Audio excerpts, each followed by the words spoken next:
অন্য কোনো ভাবে লাইমলাইট আসতে পারতেছিল না, তো নেগেটিভিটি ছড়ে লাইমলাইট আসলো। এই বাজে ওয়ার্ড দিছে যে ওর ক্লোজ শট দেখিয়ে, সেটাও বলেন। কোনো ভালো কেউ কি চাবে যে নেগেটিভ কিছু দেখায় ব্যবসা করতে? নেগেটিভ অনেক কিছু দেখায় ব্যবসা করতে পারবেন, তাই না? আপনি কি দেখে দেখায় ব্যবসা করবেন, এটা আপনার বিষয়, হালাল না হারাম। পজিটিভ কমেন্ট তুমি কি পাও? মানুষ ভাবছে যে হুট করে হিজাব ধরলাম, হুট করে আবার ছেড়ে, আমি তো ভাই ক্লাস 7 থেকে হিজাব পরি। এটা তুমি যে ব্র্যান্ড প্রমোট করো, টাকা পেলে কি সবকিছু প্রমোট করো? ফেসবুকে যদি কেউ টেক্সট করে, ওখানে লিখে দেওয়া থাকে কোনো রকম রং ফর্সাকারী ক্রিম কিংবা ওজন কমানোর কোনো প্রোডাক্ট প্রমোট করা হয় না। ওজন কমানোর জিনিস আমি প্রমোট করছিলাম, দেখছি যে আমি দুই একটা ব্র্যান্ড ম্যাক্সিমামই মানুষকে ঠকাচ্ছে, নেগেটিভ অনেক ইম্প্যাক্ট ফেলে। সেটা যখন বুঝতে পারে আমি এগুলো বন্ধ করে দিই। আমার রান্না খাইছেন আপনি, তার মানে কি আপনি আপনার বউয়ের রান্না খাইতে পারবেন না? তো আমি সব ধরনের পেজ প্রমোট করি না। ব্র্যান্ড প্রমোটারদেরকে নিয়ে এত কন্ট্রোভার্সি কেন? ব্র্যান্ড প্রমোটাররা বেসিক্যালি সেলিব্রিটি না। নিলয়ের সাথে তুমি অ্যাক্টিং করতে চাইছো কখন? খুবই ভালো ডিরেক্টর বিয়ের আগে, নীলার সাথে পরিচয়ের আগে আমাকে বলছিল যে তোমাকে নিয়ে আমি একটা কন্টেন্ট বানাবো। আর বিয়ের পর তো অপরচুনিটির কোনো অভাবই নেই, বিকজ অফ নিলয়। একটু বাইরের কান্ট্রিতে শুট করে, তখন তো আমি সেটে থাকি, একটু কর্নারে দেখা যায়, ওটাও দেয় না।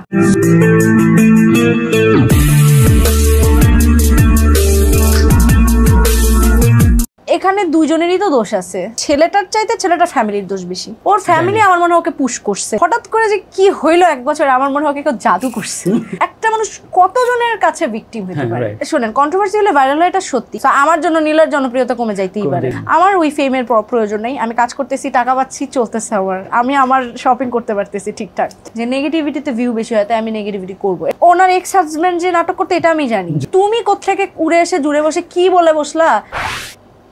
না, ও তো আসলে ইচ্ছা করেই ব্র্যান্ডিংটা করছে। ওই যে নেগেটিভ ব্র্যান্ডিং এ বিশ্বাস করে, যে যেভাবে ফেমাস হইতে চায়, অন্য কোনো ভাবে লাইমলাইট আসতে পারতেছিল না, তো নেগেটিভিটি ছড়ে লাইমলাইট আসলো। এই আর কি। এখন ওখানে অনেকে কমেন্টও করছে, দেখো যেহেতু সে টিভিতে আছে, ওরাও তো কন্টেন্ট রেডি করছে, অনেক কন্টেন্ট গেছে, রাইট? এবার প্রচুর ইন্টারভিউজ, প্রচুর ইসে কমেন্ট করছে একজন, এই যারা কন্টেন্ট বানায় তাদের ইনকামও ভালো হয়েছে। হ্যাঁ, একটা বাজে ওয়ার্ড দিছে যে ওর ক্লোজ শট দেখিয়ে, সেটাও বলেন।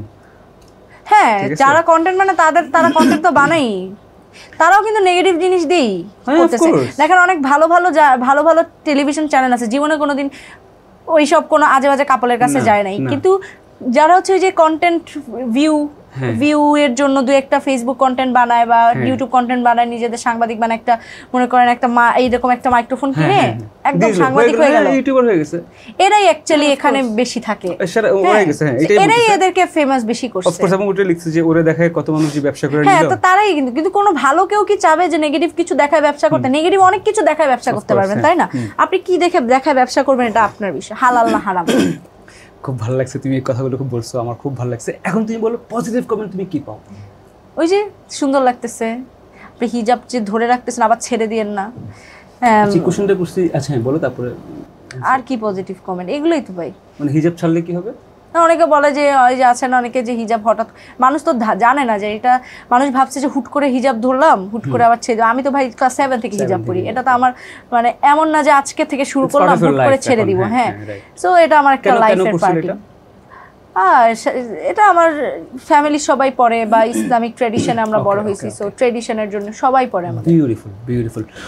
এখন তুমি বলো, তুমি যে ব্র্যান্ড প্রমোট করো, টাকা পেলে কি সবকিছু প্রমোট করো? তুমি বললা আর্ন করতেছো না।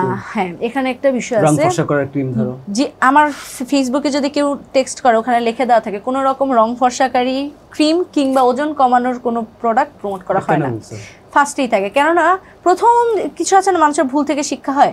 রং ফর্সাকারী ক্রিম আমি কখনোই আসলে প্রমোট করি নাই, কারণ ওটা আমি খুবই ভয়ঙ্করভাবে রেসিজমের এগেইনস্টে ছোটবেলা থেকে।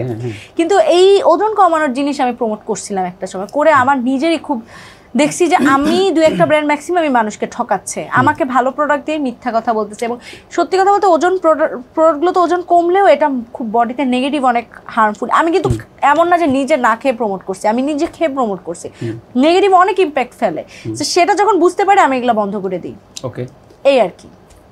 তারপর এখন আর করি না, এগুলো করো না। না, আমি প্রায় 2 বছর ধরে আমি আমার পেজে লেখা থাকে একই ব্র্যান্ডের একই জিনিস, ধর বিভিন্ন ব্র্যান্ডের বাট একই প্রোডাক্ট, সেগুলো করো পরপর এরকম। যেমন ধরো ফুড পাঠাইলে খুব মজা হয়েছে। হ্যাঁ, আসছে তো ফুড, আপনি আপনার মনে করেন যে আন্টি রান্না করছে, মজা হতে পারে, আমার আম্মু রান্না করছে, সেটাও মজা হতে পারে। তো আমি বলছি দুটোই মজা হয়েছে, আপনি কার বাসায় গিয়ে খাবেন এটা আপনার বিষয়। কি আশ্চর্য, ফুডের কথা বলবো না, মনে করেন আমি রান্না করছি, তা আমার রান্না খাইছেন, শোনেন, আমার রান্না খাইছেন আপনি, তার মানে কি আপনি আপনার বউয়ের রান্না খাইতে পারবেন না? এটা কি হইলো কথা?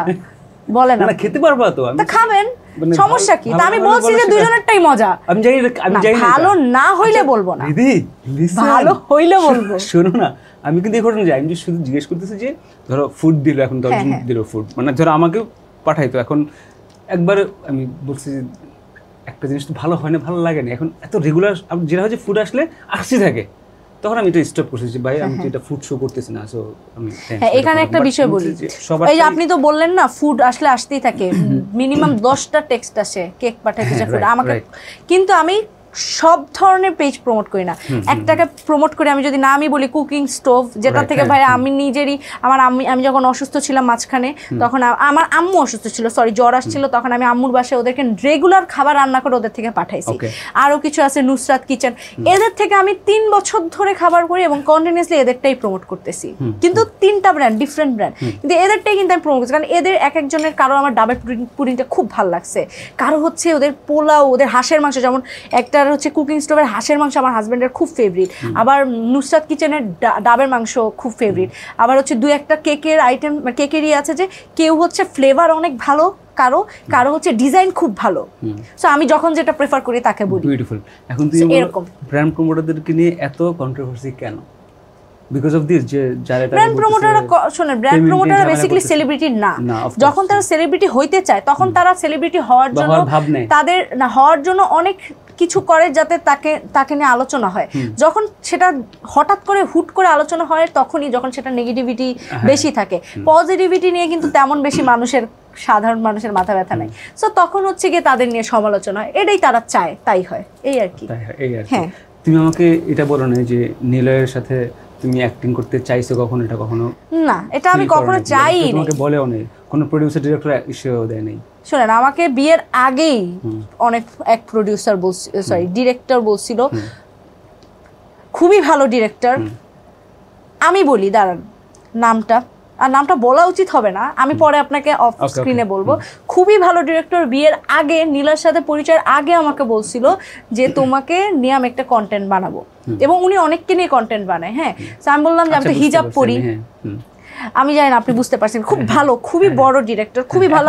এখন কন্টেন্ট দিবেন না, এখন ডিরেকশন না এখনো ডিরেকশনও দেয়, এখনো ইয়ে বানায়, অনেক ভালো ভালো নাটক বানায়, সো ওনার অনেক রিচ, মানে অনেক নিউ টপিকে বানায়, সো উনি এখনো বানায়। তো উনি আমাকে বলছিল যে তোমাকে নিয়ে একটা বানাবো, আমি বললাম তুই হিজাব পরি, আরে ওই কন্টেন্টে ওই রকমই ক্যারেক্টার থাকবে, কিন্তু আমি পরে আর যাইনি, কিন্তু আমার ইন্টারেস্ট নাই। তারপর এই আর কি, তো আমি তো বিয়ের আগেই পাইছি, তো করলে তো আমি তখনই করতাম, বিয়ের পরে তো অপরচুনিটির কোনো অভাবই নেই, সেটা তো বলার বাইরে। বিকজ অফ নিলয়, হ্যাঁ, নীলার জন্য তো নীলারই তো প্রোডাকশন হাউস আছে, আমি বলে তো আমাকে ওই দিতে পারে, নীলারও ইচ্ছা নেই, আমারও ইচ্ছা নেই। ইভেন আমেরিকা বা বিভিন্ন জায়গায় যখন একটু বাইরের কান্ট্রিতে শুট করে, তখন তো আমি সেটে থাকি, যদি একটু কর্নারে দেখা যায় ওটাও দেয় না, ভুলে যদি দেখা যায় তাও হবে না, এই আর কি। আচ্ছা, ওকে, কয়েকটা কমেন্ট নেই আমরা। কমেন্টও আসতেছে, আমি দেখতে পারতেছিলাম না, কি জানি নেগেটিভ কমেন্ট আসে। ভাইয়ার এখানে তো অনেক মনে হয় নেগেটিভ কমেন্ট আসার কথা, আমাকে নিয়ে আসে না, আপনাকে নিয়ে না, গেস্ট নিয়ে আসে, তা আমি তো আজকে গেস্ট, এটা তো সমস্যা। যে গেস্ট যেরকম বলে তার উপরে সেরকম কমেন্ট আসে, আজকে দেখা যাক আমার ব্যাপারে কি কমেন্ট। আপনি পড়েন, আমি আর পড়ি কি সুন্দর আসছে, নিজের কমেন্ট পড়ে আর কি হবে, না পড়ো না, খুব সুন্দর সুন্দর কমেন্ট আসছে। ও মাই গড, ওয়ারিন সিম্পল লাইফ লিখছে অনেক মিষ্টি একটা মেয়ে। ও ধন্যবাদ, থ্যাংক ইউ ভেরি মাচ। ওকে, তারপর হচ্ছে তানিয়া হক লিখছে ড্রেসের কনসেপ্ট এমন কেন, এই আপুটার অলওয়েজ দেখি এমন কালার কম্বিনেশন। বলো দেখছেন, আপনি বলছেন সোবার, তার কাছে পছন্দ হয় না, আমার পছন্দ কালারফুল থাকতে, আমার খুব ভালো লাগে, ব্ল্যাক এন্ড হোয়াইট কম। বললাম না, আমি ম্যাক্সিমাম যখন কোনো প্রোগ্রামে যাই, আমাদের ড্রেস কোড কিন্তু ব্ল্যাক এন্ড হোয়াইট। না ভালো হয়েছে, কিন্তু আমার কাছে মনে হয় কি শোগুলা বা হচ্ছে ইন্টারভিউগুলোতে কুল রঙিন থাকা খুব দরকার, এই জন্য হচ্ছে ম্যাচিং হয়েছে। হ্যাঁ, কারণ আমার এটার সাথে অনেকেরই ম্যাচিং হয়ে গেছে, আমার মনে হয় ব্লাউজের সাথে ব্লু কালার অনেকের সাথে ম্যাচিং হয়ে গেছে, আপনার সাথেও ম্যাচিং হয়ে গেছে। তুমি কি বলছিস, आंसर কি দিবা ওকে? অলওয়েজ দেখি এমন কালার কম্বিনেশন। হ্যাঁ, আমার হচ্ছে কি রঙিন কালার কম্বিনেশন পড়তে খুব পছন্দ, ভাল লাগে, এইজন্য হচ্ছে ম্যাক্সিমাম টাইমে পরি, বাট কিছু ইয়ের তাগিদে মাঝে মধ্যে রঙিন কমও পরা হয়। আমাকে রঙিন ড্রেসে খুব বেশি ভাল লাগে, আমার মনে হয় ওই যে মিষ্টি মেয়ে লাগে আর কি, আমার কাছে মনে হয়। ওকে।